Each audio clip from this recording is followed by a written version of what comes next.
Hope क्यों नहीं कर सकते कि ओवरसोल्ड है।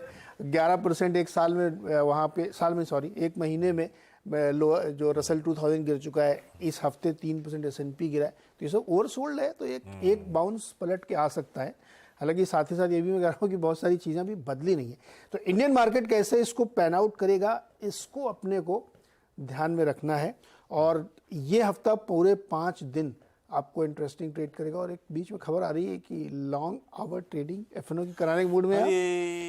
ये खबर आ रही है, ये वो होना था हमारा, हम सबको तैयार कर दिया था, बल्कि मुझे लग रहा है थोड़ा डिले के साथ ही अपडेट्स आ रहे हैं। अच्छा, अपडेट्स ये कहते हैं कि एफएनओ की सिर्फ फ्यूचर्स की सिर्फ ट्रेडिंग होगी, और मेरे ख्याल से निफ्टी फ्यूचर्स ही होंगे स्टार्टिंग में तो, और वो भी शाम को 6 से 9 बजे का एक स्पेशल सेशन हुआ करेगा रोज शाम को। तो आप ग्लोबल क्यूज को ब्यूटीफुली डाइजेस्ट, यूएस के बाजार जब खुलेंगे उससे कोइंसाइड हो रहे होंगे, हम ग्लोबल क्यूज हिंदुस्तानी ट्रेडर्स बढ़िया तरीके से डाइजेस्ट तो फिल्मी शोज टाइप का हो जाएगा 6 से 9। गुड मॉर्निंग अनुज।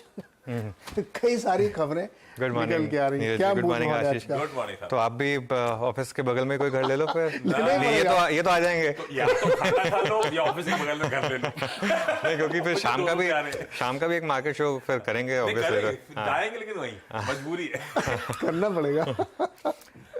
खैर, ये तो देखिए होना है, ये आज नहीं तो कल देर सवेर होना तो है ही, इसमें तो कोई डाउट है नहीं।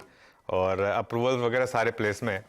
बस ये है कि कैश ना बढ़े तो भी ठीक है। वैसे फ्यूचर होना चाहिए, मेरा तो मानना ये है कि फ्यूचर, और निफ्टी फ्यूचर तो मेरा ये मानना है कि निफ्टी फ्यूचर जैसे यूएस का चलता रहता है पूरे टाइम, जैसा पहले एसजीएक्स निफ्टी था, अब गिफ्ट निफ्टी है, वो चलते रहना चाहिए। हम किसी को क्यों आर्बिट्राज दें compare to Indian trader? Indian trader को मौका क्यों ना मिले? मतलब रात में 2 बजे उठे, अपना एक ट्रेड डाला, फिर सो गए। नहीं, ट्रेड डाला सो शाम को कई बार ऐसा होता है, न्यूज आती है, वो इंटरेस्टिंग होती है, उसमें रिएक्शन कई बार उल्टा आता है, लेकिन आपको देख के लगता है कि यार ये तो बेकार में गिर गया, बढ़ जाएगा, वो तब तक सुबह तक रिकवर हो जाता है। लेकिन जो असली ट्रेडर को चाहिए कि वो तुरंत वो जो आर्बिट्राज मिल रहा है वो उसको नहीं मिलता है, इंडियन ट्रेडर को, जो बाहर के ट्रेडर्स को मिलता है। तो ये मेरे ख्याल से होना चाहिए। इंडेक्स फ्यूचर्स और स्टॉक फ्यूचर्स, कैश को ना छेड़ें, कैश जहां चल रहा है वहीं तक चलने दें। वैसे कैश में वॉल्यूम आता नहीं है, तो इसके लिए मुझे लगता नहीं कि एक्सचेंजेस को कुछ फर्क भी पड़ रहा है कि कैश के वॉल्यूम, कैश का वो बढ़े या ना बढ़े, उनको फ्यूचर्स ही बढ़ाना है, फ्यूचर्स बढ़ जाएगा, कोई दिक्कत नहीं है। निफ्टी फ्यूचर्स और मेरे ख्याल से bank Nifty futures to start with, और उसके बाद अगर जरूरत हो तो स्टॉक फ्यूचर्स पे भी ले जाएं, कोई दिक्कत नहीं है। खैर चलिए अब मार्केट पर आते हैं और बेसिक टेक्सचर समझ लेते हैं। अभी मेन चीज़ है कि आगे क्या होना है यहाँ से। मैं चार्ट्स देख रहा था निफ्टी के, हमने, आपको याद होगा अगस्त में काफ़ी ख़राब सीरीज रही थी, अगस्त के एंड से एक लेकिन रैली शुरू हुई, लेकिन अब हम एग्जैक्टली उस रैली का 50% गिव अप कर चुके हैं। 4-5 दिन में 50% उस रैली का हमने गिव अप कर दिया। और निफ्टी के जो इंपॉर्टेंट लेवल है 19,550, वो क्यों? क्योंकि 66% रिट्रेसमेंट वहाँ पर प्लेस्ड है। और एक और चीज़, 50 डेमा भी वहीं पर प्लेस है 19,550 पर। तो मेरे ख्याल से हम वहाँ जा रहे हैं। अब वहाँ रुकेंगे या नहीं, ये कहने की बात है या पूछने की बात, लेकिन जा रहे हैं वहाँ पर, इसमें कोई डाउट नहीं है। और एक और चीज़, लार्ज कैप में दिक्कत है मार्केट में। अगर आप टीसीएस और इन्फोसिस को छोड़ दें, टीसीएस और इन्फोसिस अपनी अलग बुल मार्केट में, इस महीने टीसीएस 7% ऊपर है, इन्फोसिस 4% ऊपर है। इन दो को छोड़ दें तो बाकी लार्ज कैप सारे के सारे बेरिश जोन में आ गए। खासतौर से एचडीएफसी बैंक पिछले हफ्ते, और पिछले हफ्ते 4 दिन थे, 8% एचडीएफसी बैंक गिरा, अकेले इसने निफ्टी को 350 पॉइंट गिराया। रिलायंस 4% गिरा, अकेले इसने निफ्टी को 170 पॉइंट गिराया। तो इन दो स्टॉक्स ने मिलाकर 520 पॉइंट के करीब गिरा दिया।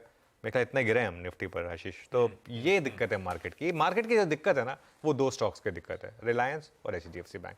इन्होंने सबसे ज्यादा प्रेशर डाला है। कल ऑस्ट्रेलिया से हम मुकाबला जीत गए, और ये लीजिए एशियन गेम्स के अपडेट आने शुरू, सोना घर आ रहा है, वाह, वो नक्की होता जा रहा है।